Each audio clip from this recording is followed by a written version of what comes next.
بسم اللہ الرحمن الرحیم الحمد للہ رب العالمین والصلاة والسلام علی سید الانبیاء والمرسلین وعلی آلہ واصحابہ اجمعین اما بعد۔ 12ویں پارے کا خلاصہ یہ ہے کہ 11ویں پارے کے آخر میں سورہ ہود کا آغاز ہو رہا ہے، جس میں قرآن کریم نے ارشاد فرمایا خود اپنے بارے میں کہ یہ کتاب ایسی ہے کہ اس کی آیات بالکل واضح ہیں، پڑھنے والے کو کسی طرح کا ابہام شک نہیں پڑتا۔ ہم چونکہ مسلمان گھرانوں میں پیدا ہوئے ہیں، بچپن سے بعض باتیں ہم پڑھتے پڑھاتے ہیں، ہمیں اس کا اندازہ نہیں ہوتا۔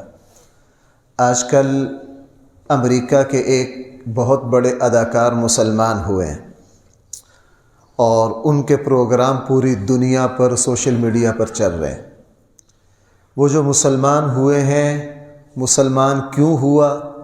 سب سے بنیادی جو اس کی بات یہ ہے کہ میں نے قرآن کریم کو پڑھا ہے، اتنی سادہ اور اتنی صاف کتاب میں نے کوئی نہیں دیکھی۔ جہاں سے اس کو کھولو، قرآن کریم جو کہنا چاہ رہا ہے وہ سمجھ میں آتا ہے۔ بھائی میں کیا بات کہہ رہا ہوں؟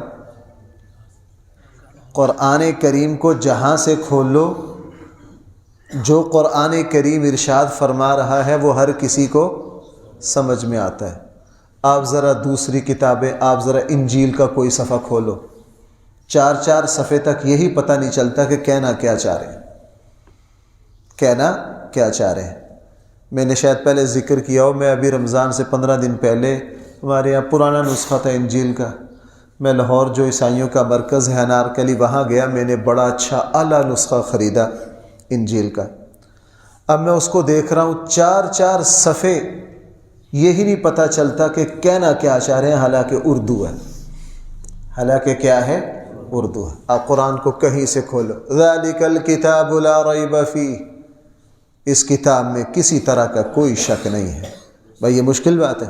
قرآن جگہ جگہ کہہ رہا آیات بینات، اس کی آیات بالکل واضح ہیں۔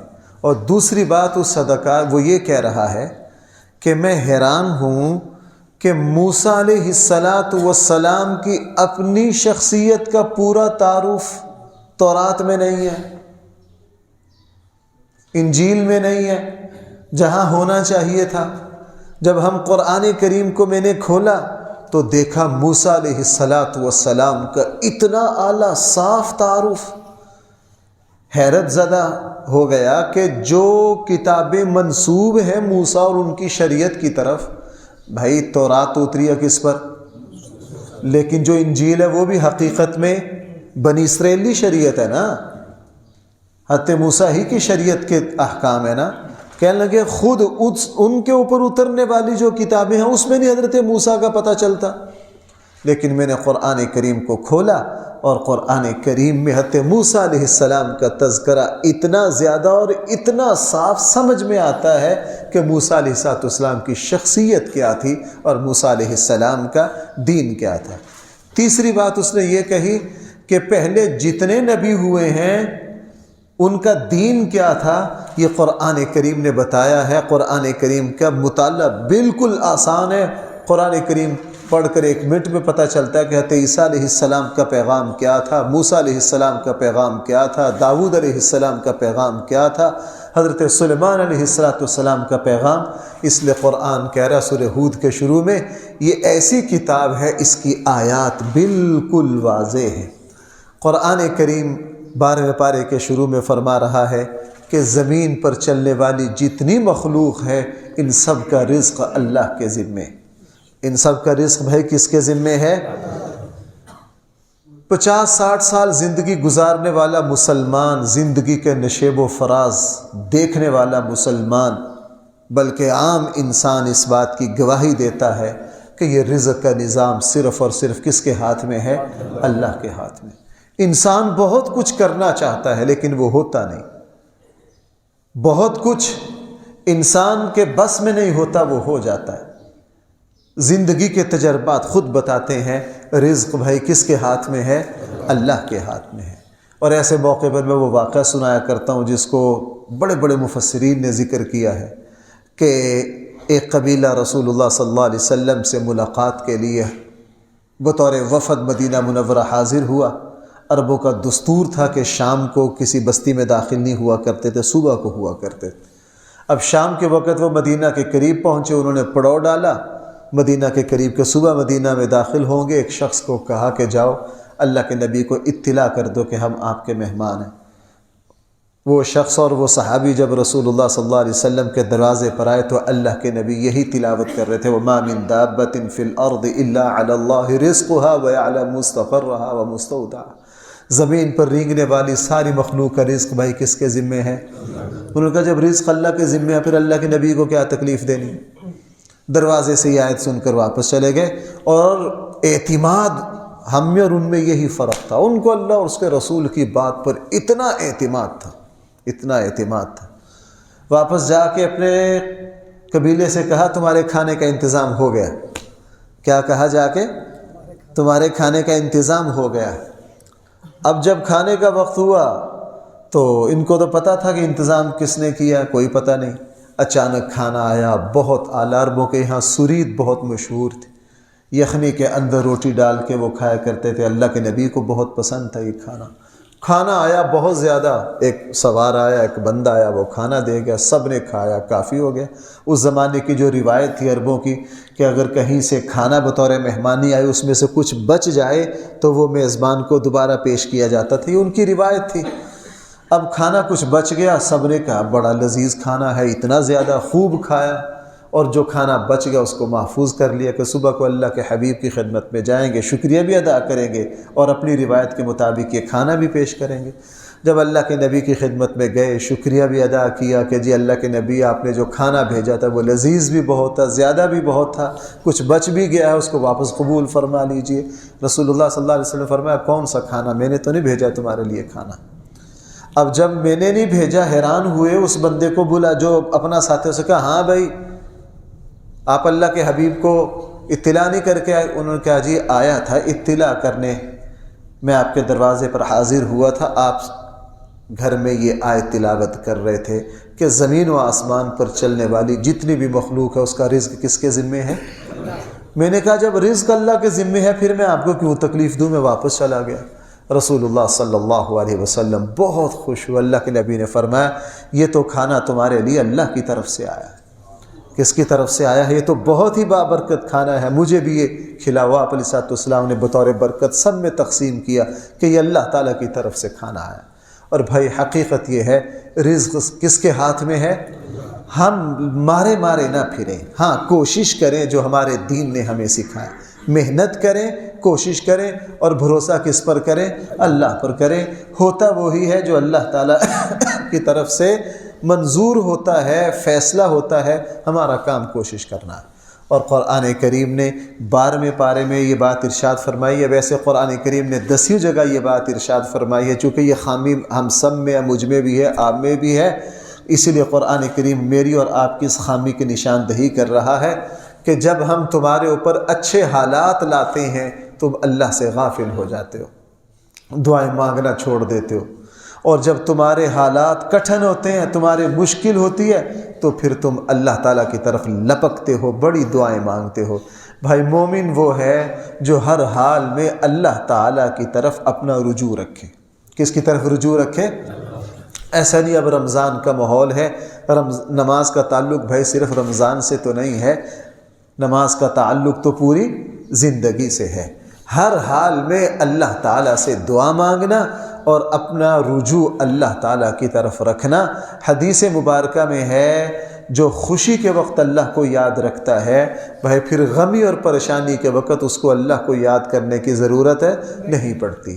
قرآن کریم نے 12ویں پارے میں ایک یہ بات ارشاد فرمائی ہے کہ جو لوگ اچھے کام کر کے، نیکی کے کام کر کے یا محنت کر کے صرف دنیا کمانا چاہتے ہیں، من کان یرید الحیات الدنیا وزینتها نوفی الیہم اعمالہم، جو لوگ محنت سے، نیکی سے، اچھائی سے صرف دنیا کمانا چاہتے ہیں، نوفی الیہم اعمالہم، ہم ان کو ان کے عملوں کا بدلہ دے دیتے ہیں اور آخرت میں ان کا کوئی حصہ نہیں ہے۔ میں نے اس لیے عرض کیا تھا کہ کافر کے نیک عملوں کا بدلہ اللہ تعالیٰ دنیا میں دے دیتے ہیں، اور رسول اللہ صلی اللہ علیہ وسلم نے فرمایا کافر کے لیے آخرت میں کوئی حصہ۔ اور یہی معاملہ ریاکار کا ہے۔ جو بندہ دکھلاوا کرتا ہے، ریاکاری کرتا ہے، اپنے نیک عمل کی قیمت بندوں سے لگوانا چاہتا ہے، قرآن کریم فرما رہا ہے ہم ان کو دنیا میں ہی اس کا بدلہ دے دیتے ہیں۔ وہ مشہور حدیث ہے، صحیح مسلم میں ہے، صحیح حدیث ہے، وہ جو 3 شخصوں کو بلایا جائے گا، ایک عالم ہوں گے، منبر پر بیٹھ کر بڑی اعلیٰ تقریر کرتے ہیں، بڑا علم اللہ نے ان کو دیا، اللہ تعالیٰ ان کو پوچھیں گے کیا کر کے، وہ کہے گا جی علم سیکھا، سکھایا، تقریریں کی، واعظ و نصیحت کی، میں قاری صاحب تھا، بہت اعلیٰ قرآن پڑھا رمضان میں، یوں کیا فلاں کیا۔ اللہ تعالیٰ آگے پتہ کیا فرمائیں گے، تو صحیح کہہ رہا ہے، تو سارا کچھ کر کے آیا ہے، لیکن تو نے یہ سارے کام اس لیے کیے ہیں کہ تجھے دنیا میں بڑا قاری اور بڑا عالم اور بڑا خطیب اور مقرر کہا جائے، داد دی جائے، وہ دنیا میں دی جا چکی، ہمارے یہاں تمہارا کوئی حصہ نہیں، چونکہ تم اپنے علم سے صرف کیا کمانا چاہتے تھے، دنیا۔ ایک سخی کو بلایا جائے گا، کیا کر کے اے اللہ بڑی سخاوت کی، رمضان میں بڑے بڑے دسترخوان لگائے، بہت کچھ کیا، لوگوں کو بڑے کھانے کھلائے، بڑے راشن کے پیکٹ تقسیم کیے، ان کے اوپر یہ کیا فلاں کیا۔ اللہ تعالیٰ یہ نہیں فرمائیں گے تو جھوٹ بول رہا ہے، یعنی واقعتاً اس نے کیا ہوگا۔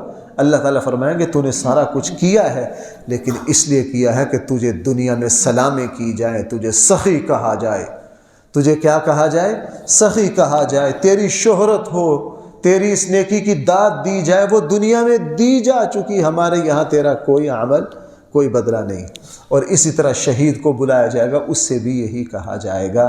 تو بھائیو، بہت بڑا نادان کہہ لیجئے، جاہل کہہ لیجئے، کم علم کہہ لیجئے، بے وقوف کہہ لیجئے، جو اپنی نیکی کی قیمت بندوں سے چاہتا ہے۔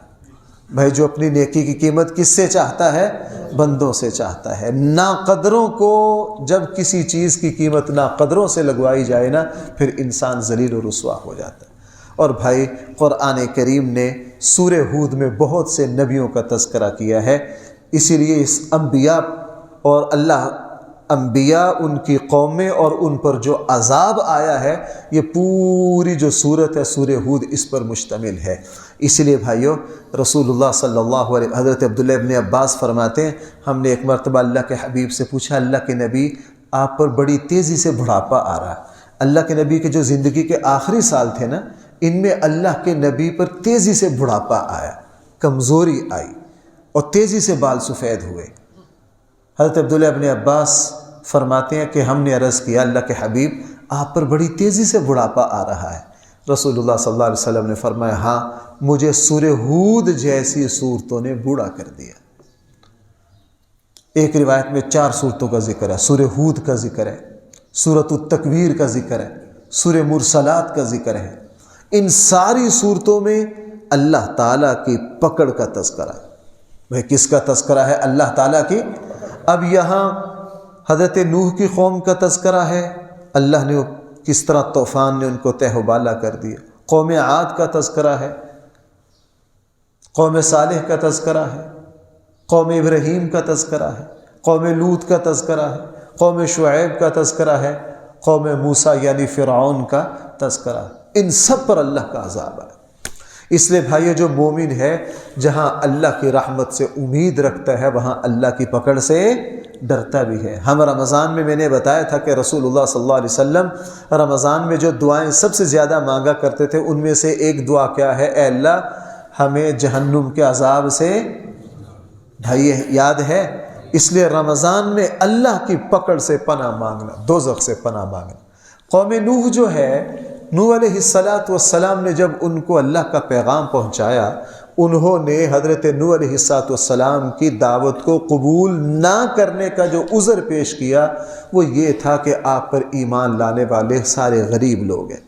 آپ پر ایمان لانے والے سارے کیا ہیں؟ غریب لوگ ہیں، ہم معاشرے کے چھوٹا طبقہ ہے۔ اگر آپ ان کو اپنے سے ہٹا دیں تو جناب ہم آپ کی بات سننے کے لیے تیار ہیں۔ انہوں نے بھی دین کو دنیا کے معیار پر سمجھا۔ قرآن کریم نے حضرت نوح علیہ السلام نے بھی فرمایا ایسے لوگوں کو میں اپنے پاس سے کیسے دور کر دوں جو اللہ پر ایمان لاتے ہیں۔ جو بھائی کس پر ایمان لاتے ہو؟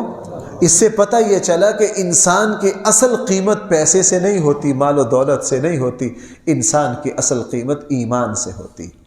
بھائی میری بات سمجھ پا رہے ہیں؟ نیک عمل سے ہوتی ہے، تقوی سے ہوتی ہے۔ اور ہر نبی پر یہ مشہور ہے، تقریباً ہم میں سے ہر کوئی جانتا ہے کہ ہر نبی پر شروع پر ایمان لانے والے بھائی کیسے لوگ تھے؟ غربا تھے۔ قوم نوح پر پھر اللہ تعالیٰ کی طرف سے ایسا طوفان آیا، اللہ نے اس قوم کو صفحہ ہستی سے مٹا دیا۔ قرآن کریم نے 2 قوموں کا اور تذکرہ کیا ہے، قوم ہود اور قوم صالح۔ اللہ تعالیٰ نے ان 2 قوموں کو جو صحت دی تھی، جو جسمانی قوت دی تھی، اللہ تعالیٰ نے روئے زمین پر انسانوں کو دوبارہ ایسی طاقت، اتنے لمبے چوڑے قد کاٹ، اتنی طاقت، علامہ ابن کثیر جیسے لوگوں نے لکھا کہ اتنے طاقتور کہ اگر اونٹ کو دم سے پکڑ لے تو اونٹ بکری کی طرح دم چھڑا نہیں سکتا تھا۔ اتنے بڑے بڑے لوگ، اتنے بڑے بڑے لوگ۔ اور اب بھی جہاں قوم سمود کی بستیاں ہیں وہاں سے جو ہڈیاں نکلی ہیں، ان کی جو کھوپڑی کی ہڈی کو جو جوڑا گیا ہے وہ ہمارے قد کے برابر ہے۔ بھائی کتنی؟ یعنی ان کا جو سر تھا وہ ہمارے قد کے برابر تھا، 5 5 4.5 4.5 فٹ، 5 فٹ، 5.25 فٹ، تو صرف ان کی کھوپڑی، پورا سر نہیں، اس کی ہڈیوں کا ڈھانچہ ہے، اس کی ہڈیوں کا ڈھانچہ ہے۔ یہ اتنے طاقتور تھے۔ اللہ جل جلالہ نے ان کو دنیاوی طور پر بھی بہت نوازا۔ اللہ تعالیٰ نے ان کو بہترین زراعت دی، سرسبز و شاداب علاقہ دیا، مالی وسعتیں دی، جسمانی قوت دی، صحت دی، لیکن جتنی اللہ تعالیٰ کی طرف سے ان کو انعامات سے نوازا گیا اتنا ہی یہ اللہ کی بغاوت پر کھڑے ہو گئے، اور اللہ تعالیٰ کی طرف سے پھر عذاب آیا۔ اور بھائیو، جب اللہ تعالیٰ نوازتے بہت ہیں، جب ناشکری ہوتے پھر اللہ تعالیٰ پکڑتے بھی بہت ہیں۔ قرآن کریم کہہ رہا ہے کہ 7 دن ان پر عذاب آیا، اور اللہ تعالیٰ نے اس طرح طوفان سے گھمایا ان کو، جس طرح تنکے اڑتے ہیں نا طوفان میں، یہ بڑے بڑے قد کاٹ کے لوگ یوں اڑتے پھرے۔ اور قرآن سورہ قمر میں کہہ رہا کأنہم اعجاز نخل خاویہ، ہم نے پھر ان دونوں قوموں کو اس طرح بچھاڑ دیا جس طرح کھجور کا درخت کاٹ کر اس کے تنے بے ترتیبے اوپر نیچے ڈھیر لگا دیا جاتا ہے، ہم نے ان کی لاشوں کا ڈھیر لگا دیا۔ آپ ذرا عذاب کی شدت کا اندازہ لگائیے۔ رسول اللہ صلی اللہ علیہ وسلم جو غزوہ تبوک کے لیے یہاں سے گزرے نا، اب جو قوم سمود ہے نا، یہ بہت پہلے، حضرت ابراہیم سے بھی پہلے، آپ گویا کہ یوں کہہ لیجئے رسول اللہ صلی اللہ علیہ وسلم اور اس قوم کے درمیان پتہ نہیں کتنی 100 صدیاں، لیکن اللہ کے نبی جب غزوہ تبوک پر جاتے ہوئے قوم سمود کی بستیوں سے گزرے نا، آپ نے اپنے چہرے پر کپڑا لے لیا، فرمایا یہاں اللہ کے عذاب کے بڑے نشانات ہیں، اور آپ نے فرمایا یہاں سے کوئی پانی نہ لے، یہاں سے کوئی 2-3 صحابہ نے، ان کو اللہ کے نبی کا یہ حکم پہنچا نہیں، انہوں نے یہاں سے پانی لے کر آٹا گوندھ لیا، ان پر تکلیف آ گئی۔ رسول اللہ صلی اللہ علیہ وسلم نے ان کے لیے دعا کی اور فرمایا نہ یہاں ٹھہرو، نہ یہاں سے کوئی پانی لے، یہاں جلدی سے گزر جاؤ، آج بھی یہاں کیا ہے؟ اللہ کے عذاب کے۔ اب بھائی یہ واقعہ مجھے اور آپ کو کیا سکھلا رہا ہے؟ اللہ تعالیٰ جتنی ہمت دے، جتنی نعمتوں سے نوازے، مومن کا کام ہے اتنا ہی اللہ کا شکر بجا لائے۔ اللہ تعالیٰ کی طرف سے ملنے والی نعمتوں کی بنیاد پر اللہ کی بغاوت نہ کرے، اللہ تعالیٰ پھر نشان عبرت بنا دیتے ہیں۔ جیسے آگے فرعون کا تذکرہ آ رہا ہے، اللہ تعالیٰ نے فرعون کے بارے میں مفسرین نے لکھا ہے کہ فرعون کو اللہ تعالیٰ نے ایسی اعلیٰ صحت دی تھی کہ اس بدبخت کو کبھی سر میں درد بھی نہیں ہوا تھا، لیکن کیا بیٹھا؟ یہی نہیں کہ میں رب ہوں، بلکہ کیا کہہ رہا ہے؟ انا ربکم الاعلی، مجھ سے اوپر کوئی ہے ہی نہیں، مجھ سے اوپر کوئی ہے ہی نہیں۔ اور اللہ نے کم سے کم 50 سال سنبھلنے کے دیے۔ بھائی کتنا عرصہ؟ 50 سال، اللہ تعالیٰ جلدی نہیں پکڑتے، ویسے نہیں اللہ نے اس کو پھر دریا میں اٹھا کے مارا اور اس کی لاش کو نشان عبرت بنا دیا، اللہ تعالیٰ نے پورا سنبھلنے کا موقع دیا۔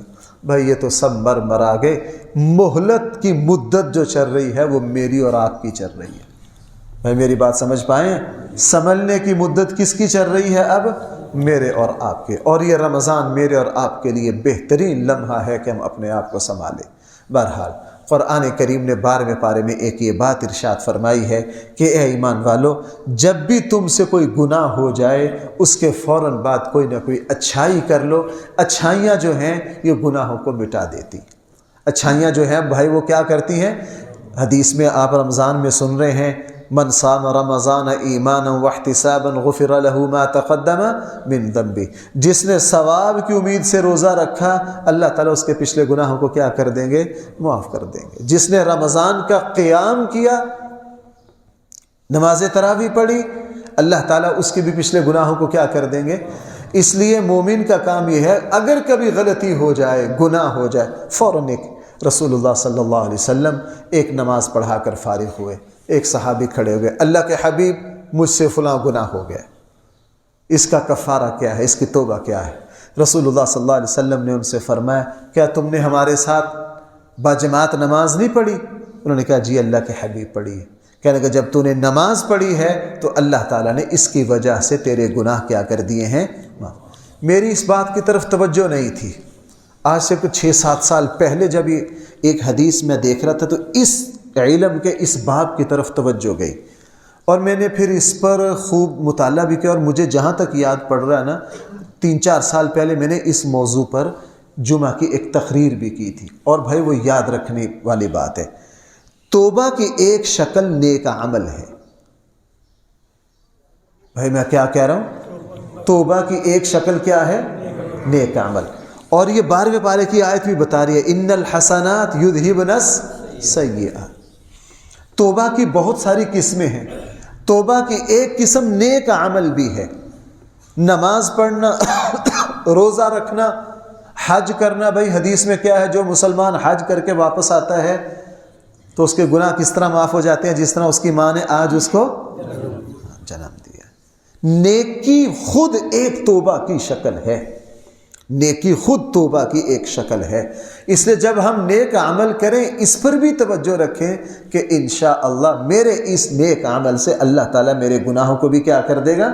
مثلا توبہ کی ایک شکل اور ہے، اس طرف بھی ہماری توجہ نہیں جاتی، وہ بھی قرآن کریم نے 5ویں بارے میں بیان کی ہے، بڑے گناہ سے بچنا، اس سے بھی چھوٹے گناہ خود بخود معاف ہو جاتے ہیں۔ قرآن کہہ رہا ہے ان تجتنبوا کبائر ما تنہون نکفر عنکم، اگر تم بڑے بڑے گناہوں سے بچو گے تو چھوٹے گناہ ہم تمہیں ویسے ہی معاف کر دیں گے۔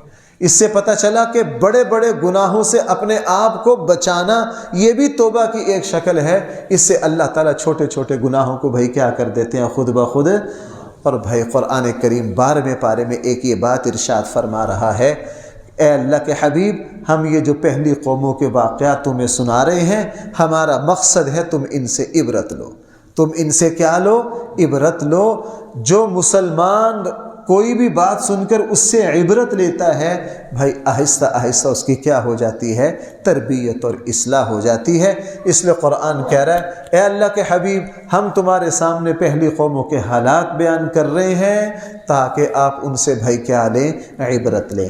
12ویں پارے کا جو آخری پو ہے وہ سارا سورہ یوسف پر مشتمل ہے، اور کچھ حصہ زیادہ حصہ جو سورہ یوسف کا ہے وہ 13ویں پارے میں ہے۔ اس لیے میں 12ویں پارے کا جو آخری حصہ ہے وہ چھوڑ رہا ہوں، انشاءاللہ اس کو سورہ یوسف کو شروع سے کل کے درس میں آپ کے سامنے اس کا مختصر سا خلاصہ عرض کیا جائے گا۔ اللہ تعالی ہم سب کو صحیح فہم عطا فرمائے۔ الحمدللہ رب العالمین والصلاة والسلام علی سید الانبیاء والمرسلین وعلی آلہ واصحابہ اجمعین۔ ربنا آتنا فی الدنیا حسنہ وفی الآخرۃ حسنہ وقنا عذاب النار۔ صلی اللہ تعالی علی خیر خلقہ سیدنا مولانا محمد وآلہ واصحابہ اجمعین برحمتہ۔